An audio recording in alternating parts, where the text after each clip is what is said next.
Labdien, es esmu Juta Vanaga, Studija X1 vadītāja. Mēs nodarbojamies ar salsu.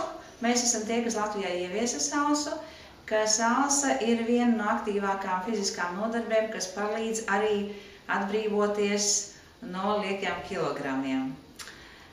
Bet mūsu klienti ir ļoti iecienījuši arī Bodyflex nodarbības. Bodyflex un labdarības maratons. Tā ir ļoti svētīga lieta, jo ar Bodyflex jūs iegūsiet noteikti labu stāju, labas formas un vienlaicīgi palīdzēsiet arī tiem cilvēkiem, kuriem ir ļoti nepieciešama palīdzība. Un tas būs apvienojums patīkamais ar ļoti lietderīgu darbu. Mūsu mājaslapā studija.x1.lv var redzēt šos rezultātus, ko cilvēki iegūst.